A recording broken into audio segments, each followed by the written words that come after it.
Welcome to instant study. তো আজকে আমি শুরু করতে যাচ্ছি সিউডো ফোর্স পার্ট 3। মূলত এখানে নিউটনস ল লিফট সংক্রান্ত যে প্রবলেম করানো হয়েছে তার সঙ্গেও একটা দুটো অন্যান্য প্রবলেম আছে। তো দেখে নেওয়া যাক কি কি প্রবলেম আজকে আমরা করতে চলেছি।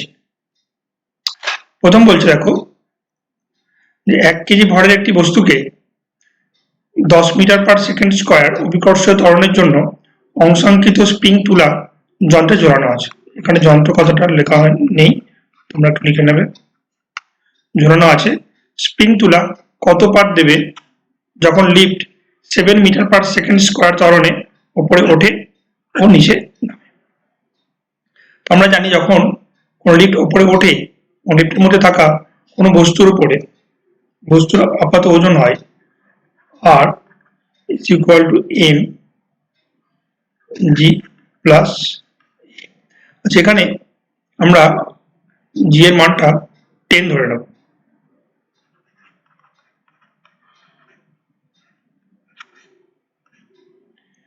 ঠিক আছে, তাহলে এখানে আমাদের মান কি দেখাচ্ছে? প্রথমে একটু বলে দিই যে ইকুয়েশনটা কিভাবে আসছে। এই একটি বস্তু যেটা লিফটের মধ্যে রাখা আছে, লিফট যখন এ ত্বরণে উপরে উঠছে তখন নিচের দিকে একটি অলিক বল মানে অনুভব করবে, তার মান হচ্ছে এম এ। নিচের দিকে এমজি কাজ করছে এবং লিফট বস্তুটিকে আর বল দিচ্ছে। তাহলে এখানে দেখতে পাচ্ছি যে আমরা যদি উপরের দিকে এবং নিচের দিকে ফোর্সগুলোকে ইকুয়াল করি তাহলে আমরা এই ইকুয়েশন পেয়ে যাব। যাই হোক, তাহলে এম আমাদের হচ্ছে 1, জি এর মান হচ্ছে 10 এবং বলা হয়েছে 7 মিটার পার সেকেন্ড স্কয়ার ত্বরণ উপরে উঠছে। তাহলে আমরা প্রথম কন্ডিশনটা যখন করছি যেখানে উপরে উঠছে তাহলে আমরা পেলাম 17। তাহলে আমাদের মান দেখাবে r by 10 is equal to 17 by 10 KG, অর্থাৎ 1.7 কেজি। অর্থাৎ লিফটটি স্প্রিং তুলার যন্ত্রটি 1.7 কেজি মান দেখাবে। এরপরের কোশ্চেন আমরা চলে আসবো, যেখানে বলছে যে লিফটটি 7 মিটার পার সেকেন্ড স্কয়ার ত্বরণে নিচে নামছে। দেখো, নিচে নামার অর্থ হচ্ছে যখন লিফটটি নিচে নামছে তখন এই উপরের দিকে একটি বল অনুভব করবে, অলিক বল সিউডো ফোর্স, তার মান হচ্ছে এম এ। নিচের দিকে কাজ করছে এম জি এবং লিফটের ভূমি দ্বারা প্রযুক্ত বল হচ্ছে আর এবং এটি হচ্ছে আপাত ওজন। যাই হোক, আমরা যদি আপওয়ার্ড এবং ডাউনওয়ার্ড ডিরেকশনে ফোর্সগুলোকে ইকুয়াল করি তাহলে আমরা পাবো R plus M A equal to M G. এখান থেকে আমরা পেয়ে যাব আর সমান এম জি মাইনাস এ, অর্থাৎ 1 10 মাইনাস 7 অর্থাৎ 3 নিউটন। আর কত মান দেখাবে সেটা হচ্ছে আর বাই 10, যে মানে অংশাঙ্কিত করা হয়েছে 10 মিটার পার সেকেন্ড স্কয়ার, সেটা দিয়ে ভাগ করতে হবে। তাহলে আমরা পাচ্ছি 3/10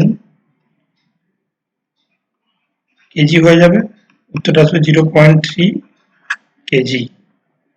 এটি হচ্ছে আমাদের যখন 7 মিটার পার সেকেন্ড স্কয়ার ত্বরণের নিচে নামবে তখন এই মানটি স্প্রিং তুলা যন্ত্র দেখাবে। আশা করি তোমরা বুঝতে পেরেছো। এরপরে আমি পরের কোশ্চেনে চলে যাব। এখানে বলছে দেখো, বলছে 50 কেজি ভরের একজন লোকের ভর ওজন মাপক যন্ত্র 45 কেজি দেখায় যখন লোকটি চলন্ত লিফটে থাকে। লিফটটি উপরে উঠছে আর নিচে নামছে। সেখানে একটি কথা লেখা হয়নি, লিফটটি ত্বরণ সহ, এখানে একটি কথা মিস হয়ে গেছে, এখানে হচ্ছে ত্বরণ সহ উপরে উঠছে বা নিচে নিচে নামছে। তো আমরা দেখলাম যে ত্বরণ সহ উপরে উঠলে তার আপাত ওজন বেড়ে যায়, আর ত্বরণ সহ নিচে নামলে শুধুমাত্র তার ত্বরণ সহ যখন নিচে নামে তখন তার আপাত ওজন প্রকৃত ওজনের থেকে কম হয়। তাহলে এখানে আমরা দেখতে পাচ্ছি যে প্রকৃত ওজনের থেকে আপাত ওজন কম। আমি যেটা বললাম সেটা আমরা দেখে নিই কিভাবে হচ্ছে। বস্তুটি যখন লিফট যখন এ ত্বরণে নিচে নামছে, তখন লিফটের মধ্যে থাকা বস্তুটি অলিক বল অনুভব করছে উপরের দিকে এম এ, নিচের দিকে কাজ করছে এম জি, এবং উপরের দিকে লিফট দ্বারা প্রযুক্ত বলটি হচ্ছে আর। লিফট দ্বারা বস্তুকে প্রযুক্ত বল হচ্ছে আর, আরটি হচ্ছে আপাত ওজন আমাদের। আমরা দেখতে পাচ্ছি, দেখো R plus M A equal to M G, এখানে আমাদের উপরের দিকে এবং নিচের দিকে ফোর্সগুলোকে ইকুয়াল করা হয়েছে। তাহলে আমরা পাবো এম জি মাইনাস এ। দেখতে পাচ্ছি এখানে তোমাদের আপাত ওজন প্রকৃত ওজনের থেকে কম, কারণ আর এখানে লেস দেন এম জি। যাই হোক, আমরা তাহলে দেখতে পেলাম যে লিফটটি ত্বরণ সহ নিচে নামছে। এখন আমাদের ত্বরণের মানটাও বের করে দেখাতে হবে। ত্বরণের মানটা কত, সেখান থেকে আমরা আর এর মানটা বের করে নেব।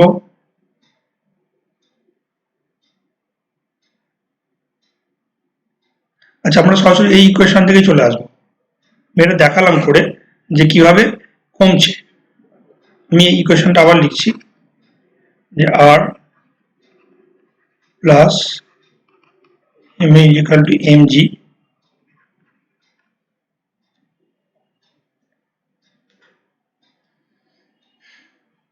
আমাদের এটা নির্ণয় করতে হবে। যাই হোক, তো আমাদের এম এ পেয়ে যাবো আমরা এম জি মাইনাস আর, আর এ পেয়ে যাবো আমরা জি মাইনাস আর বাই এম। তাহলে দেখো জি এর মান হচ্ছে 10 মাইনাস আর অ্যাকচুয়ালি এই যে আপাত ওজন, তাহলে এখানে শুধুমাত্র এখানে ভরের মানটা দেওয়া আছে। তাহলে এখানে আমাদের কি করতে হবে,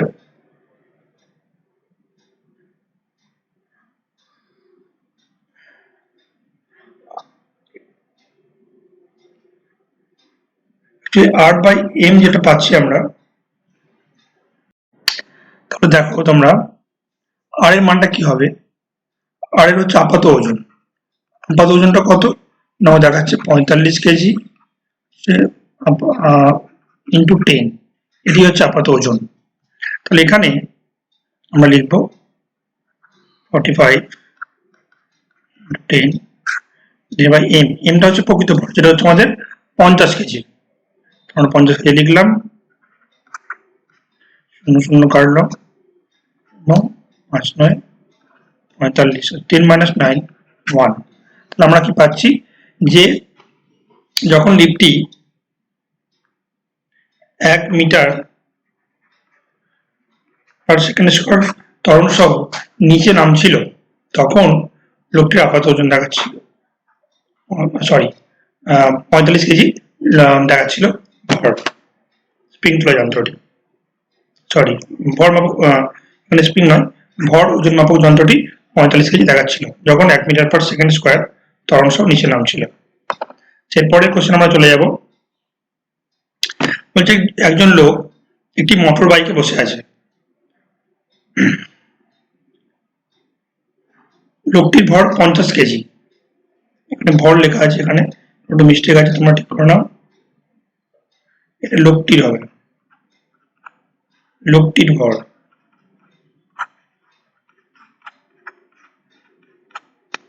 লোকটির ভর 50 কেজি, আর motor bike 5 meter per second square ত্বরণ সহ চলছে।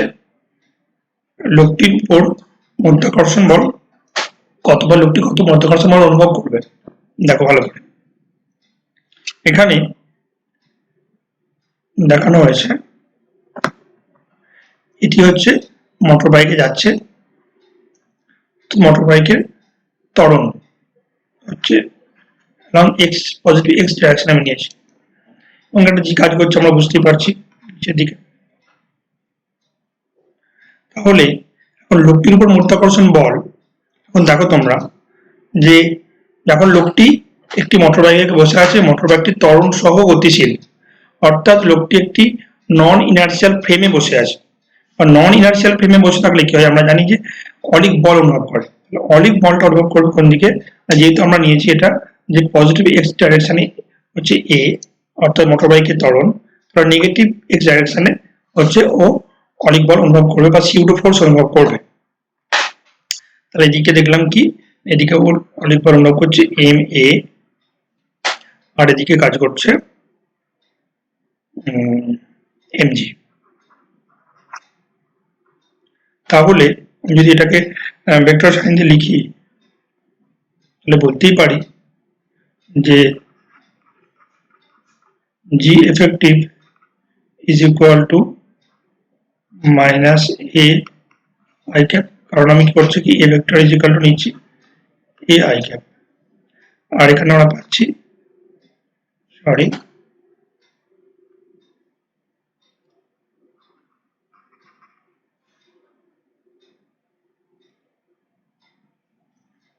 যে মাইনাস জি জি ক্যাপ, কারণ ওটা হচ্ছে নিচের দিকে, সেই জন্য আমরা নেগেটিভ ওয়াই এক্সিস ব্যবহার নিলাম।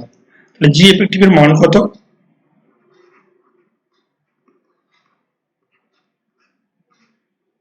সেটা হচ্ছে root over square plus G square.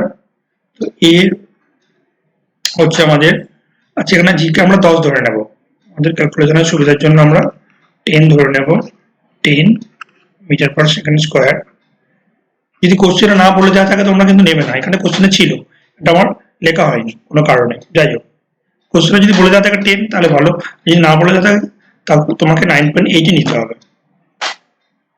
তাহলে এখানে আমরা এ এর মান দিয়েছি 5 স্কোয়ার প্লাস 10 স্কোয়ার, তাহলে এটা চলে আসছে 125, অর্থাৎ 125 বর্গমূল হচ্ছে তোমার 5√5। তাহলে এখন লোকটি কত মধ্যাকর্ষণ বল অনুভব করবে না এম, লোকটির ভর ইন্টু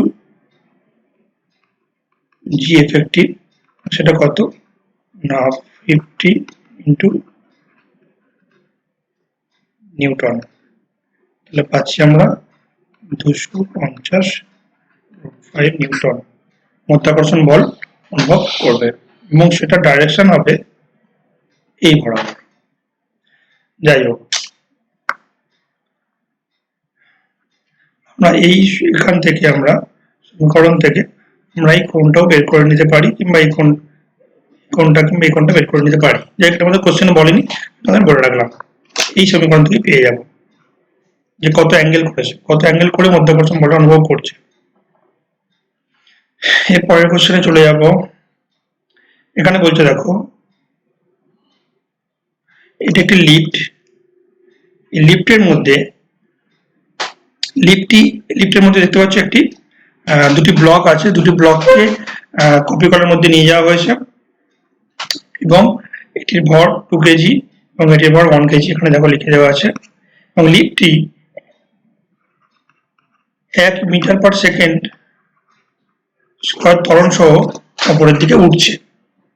তো এখানে আমরা এই ধরনের প্রবলেম আমরা করে থাকি, কিন্তু এখানে এই যে সেট করে দেওয়া আছে, সেট মানে কপি কল এবং ব্লক দড়ি সেগুলো লিফটের মধ্যে রাখা আছে।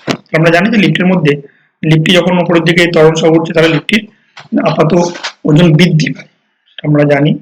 যেমন ধরো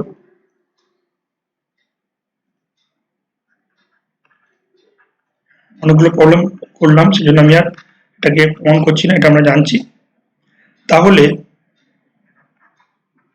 এটা হচ্ছে আপাত ওজন, প্রকৃত ভর। যখন আমরা ভাগ করে দেব,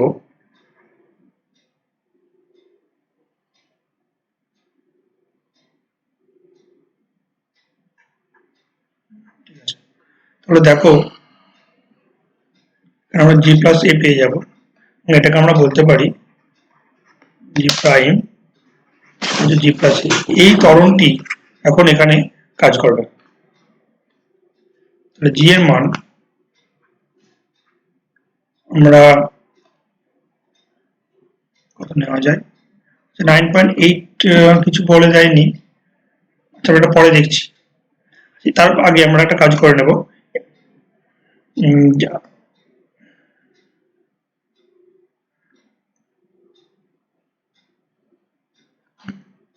দেখো এখানে টি কাজ করছে, এটা আমরা দেখেছি, জানি এখানে টি কাজ করবে। এখন নিচের দিকে কাজ করছে কত,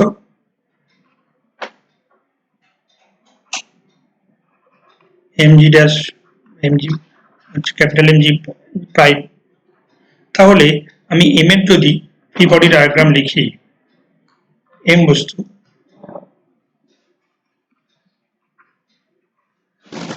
এফবিডি অফ এম, তাহলে এখানে কি পাবো,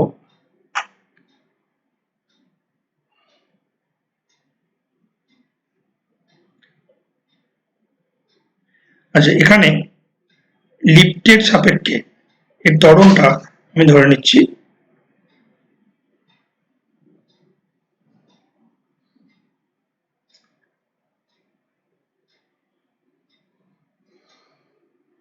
লিফটের সাপেক্ষে এর ত্বরণ হচ্ছে এ প্রাইম। তাহলে এখানে আমরা সমীকরণকে লিখতে পারবো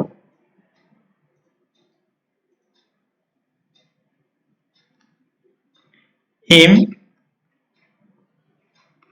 prime is equal to M G dash, কারণ এই ত্বরণটি এই এম ব্লকটি এ ড্যাশ প্রাইম ত্বরণের নিচে নামছে, এবং এই ছোট স্মল এম বরের ব্লকটি এই ত্বরণে উপরের দিকে উঠছে। নিচের দিকে এম জি ড্যাশ কাজ করছে, উপরের দিকে কাজ করছে টান। তাহলে নেট ডাউনওয়ার্ড ফোর্স এইভাবে হবে। এবং যদি আমরা free body diagram of small M করি, সেটা আমরা পাবো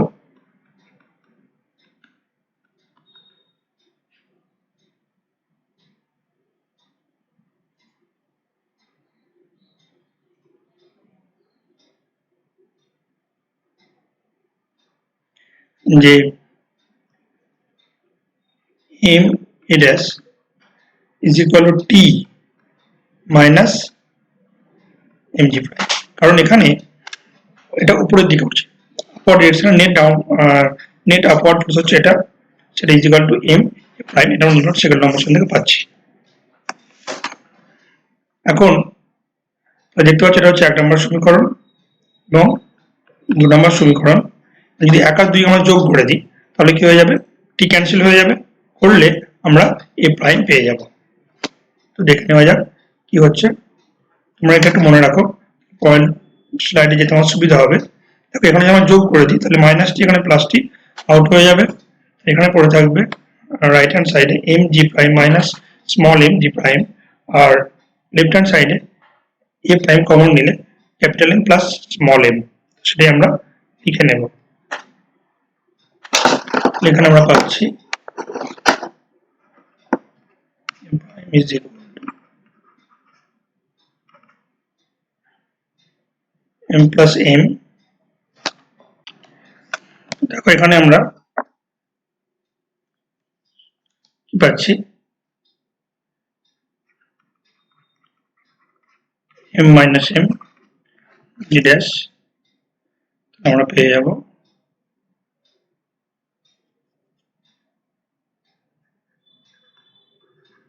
M prime is equal to M minus M G dash. আচ্ছা জি প্রাইমটা মানটা দেখে নিয়ে তোমরা জি প্লাস এ, আমরা ডাইরেক্ট এখানে লিখে দেবো জি প্লাস এ। এম ছিল আমাদের 2, ক্যাপিটাল এম, এবং স্মল এম 1 কেজি। তাহলে এখান থেকে আমরা পাচ্ছি এর মান দেওয়া ছিল 1।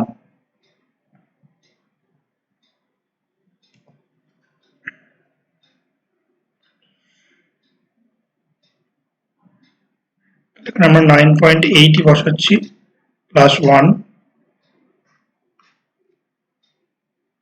এখানে আমরা পাচ্ছি 1/3 ইন্টু 9.8। একটা কাজ করি, এটা 10ই বসিয়ে দিই।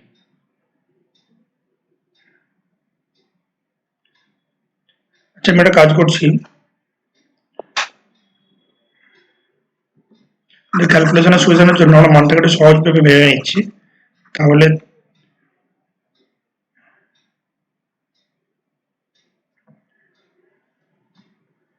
এখানে দেখো, এই যে ত্বরণ এর 1 দেওয়া আছে, এটা আমি 2 ধরে নিচ্ছি, ঠিক আছে? এখানে 2ই দেওয়া আছে। ক্যালকুলেশনের সুবিধার জন্য আমরা করছি, অন্য কিছুই না। এটা ধরো 2 দেওয়া আছে, তোমরা মুছে দাও। এখানে ত্বরণ হচ্ছে 2 মিটার পার সেকেন্ড স্কোয়ার, এখানে আমি লিখে দিচ্ছি 2। তাহলে জি এর মান ধরো বলে দেওয়া আছে 10 মিটার পার সেকেন্ড স্কোয়ার। তাহলে দেখো কত সহজ হয়ে যাচ্ছে আমাদের ক্যালকুলেশনটা। 12,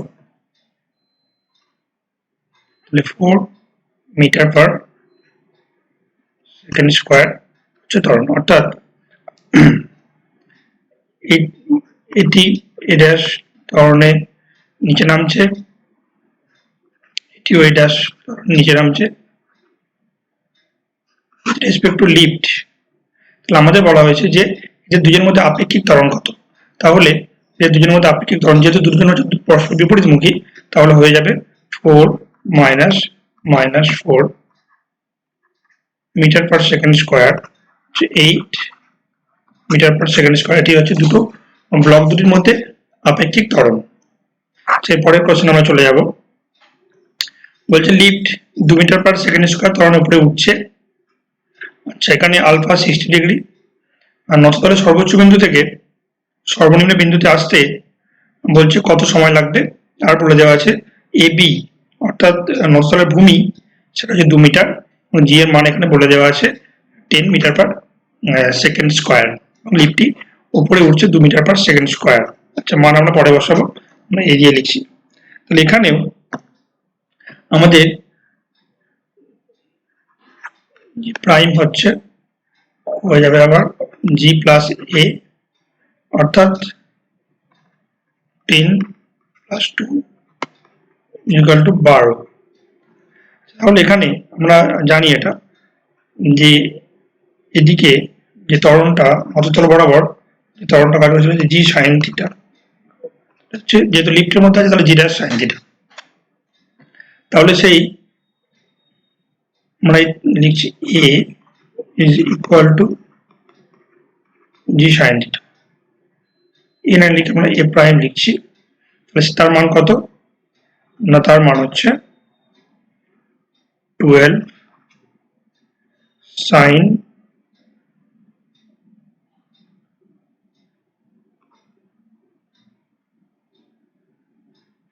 12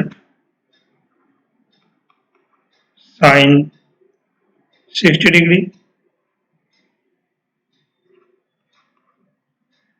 আমরা পাচ্ছি 12 ইন্টু রুট 3/2 সমান 6 রুট 3।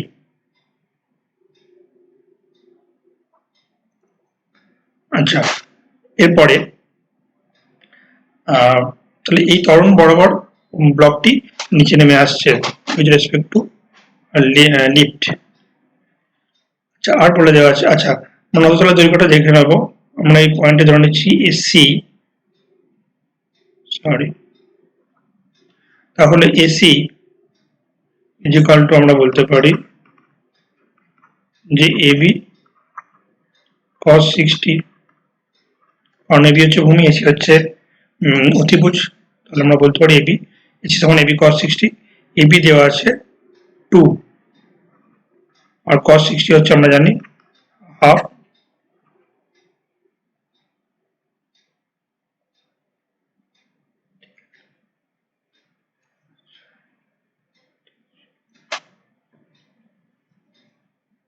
একটু ভুল হয়ে গেছে, আমরা একটু ইকুয়েশন রেশিও লেখাটা গন্ডগোল হয়ে গেছে। দেখো এখানে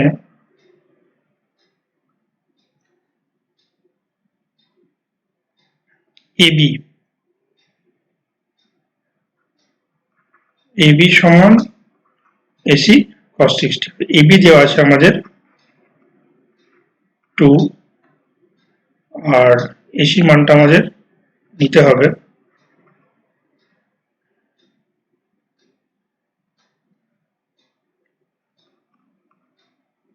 তাহলে এখান থেকে আমরা পেয়ে যাব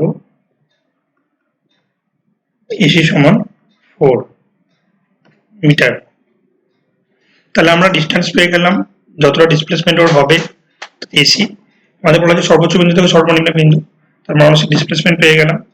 আচ্ছা, ওইখানে আমাদের ত্বরণের মান পেয়ে গেছি, আমাদের বের করতে হবে সময় কত, এবং প্রাথমিক বেগ কিছু বলে যায়নি, আমরা 0 ধরে নেবো।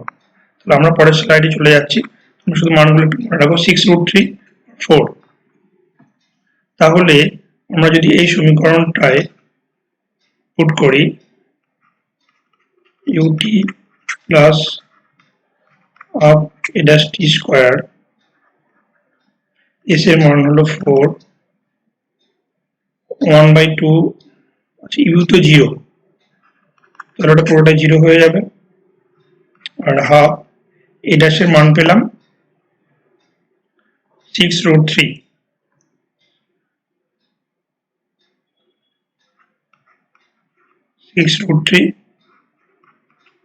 t square,